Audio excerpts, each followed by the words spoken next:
Hey everyone, I got a new RC airplane here, so I figured I would do a unboxing, show you what's in the box, then I'm going to build it all up and show you what it looks like all built. So right here in front of me is the Timber X from Horizon Hobby and E-flite, I suppose. This one is a part of the Timber lineup.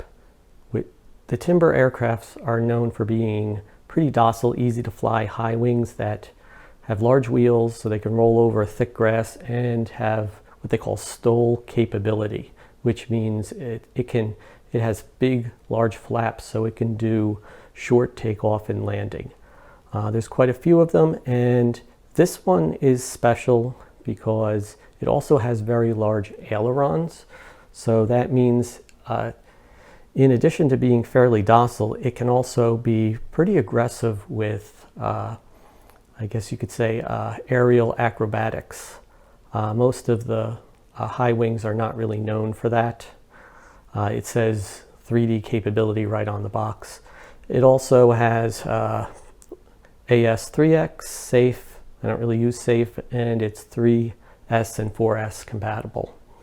It's one of the older ones in the Timber lineup. I've been eyeing it for a while, and I saw it on sale, so I thought I would grab it. And before I build it up, I thought I would just do a quick unboxing. All right, so now I'm going to take everything out and show you what comes in the box. All right. Okay, so I finished unboxing everything. I was going to show you the removal of everything from the box, but it was packed in there really tight. But I have to say it was packed very well. Everything was wrapped. Everything was put in its own little compartment. There wasn't much to see because it was packed in there so tightly.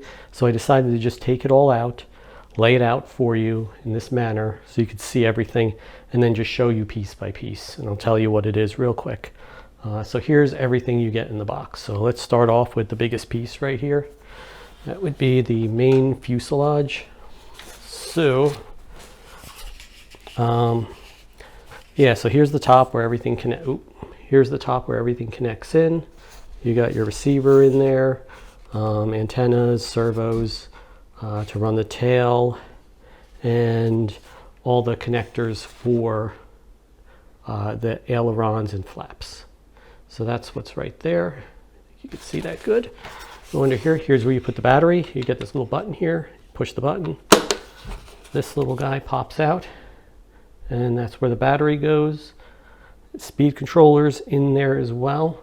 One thing I like is that they did put a plastic insert in there, so you're not mounting it directly to foam or anything. There's actually a plastic bracket in there that holds all the Velcro and everything down. So it's definitely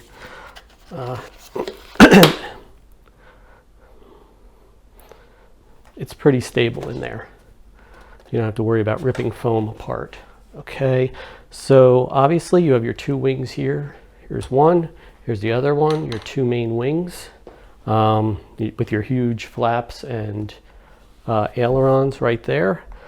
You're going to have, here's the wheels right here.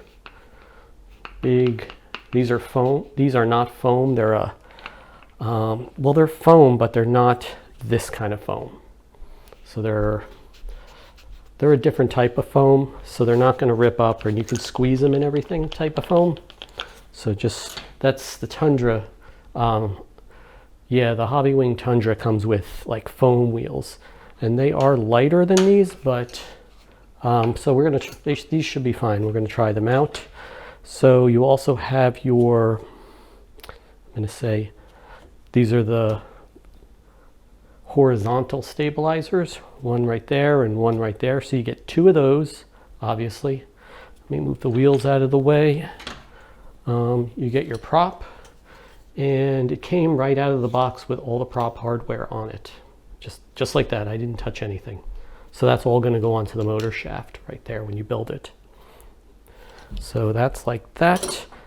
Okay, so one thing you do have here are slats. And one nice thing is, I was looking through the instructions, this is the only part that actually seems to glue. So everything else is done with screws and stuff like that. This is the only part you glue, and you have these little tabs here, and you kind of just rip them off, just peel them off, and then you put the slats in. I am not going to use the slats. I don't really feel a need for them, so they'll probably end up in my rafters, and if I ever need them, that's where they'll be. So let's see, we have a little parts kit here, some miscellaneous screws. Can you see that? Okay, miscellaneous screws. This is the top piece that actually holds on the main wing right here. It goes right there. It helps, secure that, and a bunch of other screws, a bind plug it looks like, even though I believe this is a push button bind, or at least has that option. So they give you all that, your little parts bag of screws and miscellaneous things. You get your manual. Now keep in mind, this is the bind and fly, so it does have a receiver already in it. Here's your manual. I looked through it really quickly. It looks fine.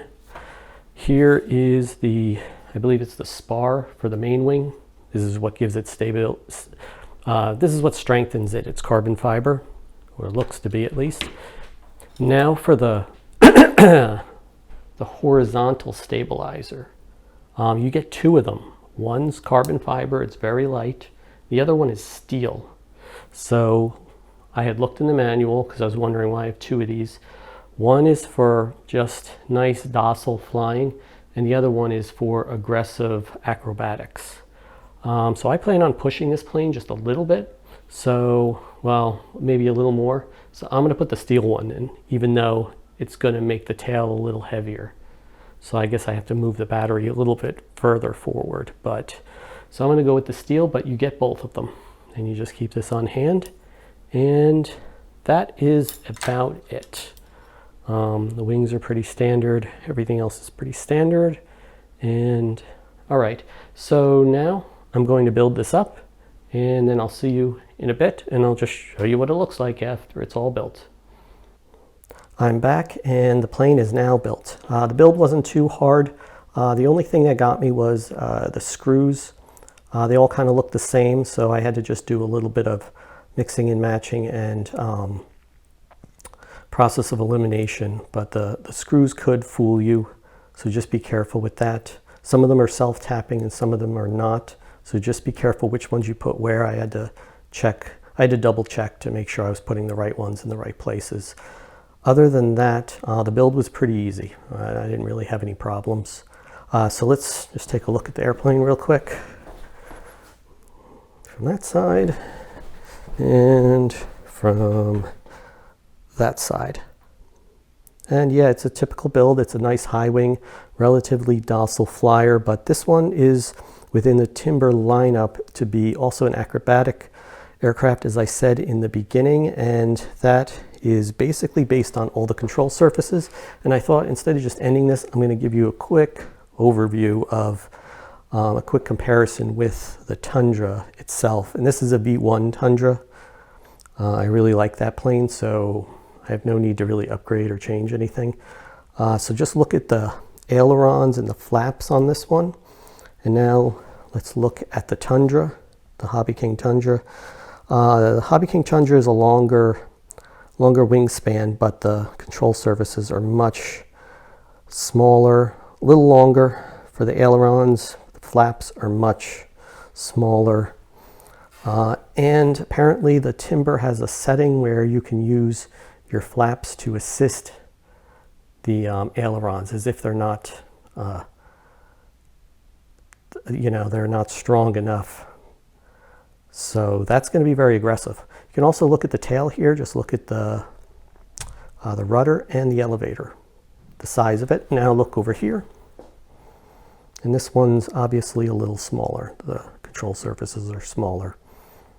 And this is technically a larger plane for the Tundra. Other than that, the Tundra, despite being a larger aircraft, or as far as wingspan goes, it is lighter. It's significantly lighter. I don't know how much, but when I picked it up, I can feel it right away. And I think it has to do with the wheels and such. The wheels are foam on this aircraft, and whereas this one has a tougher type of foam, a squishy foam, hard to explain exactly what it is. But basically on the Tundra, it is exactly the same material as the rest of the plane, whereas this is a very different foam. Other than that, yeah, that's about it.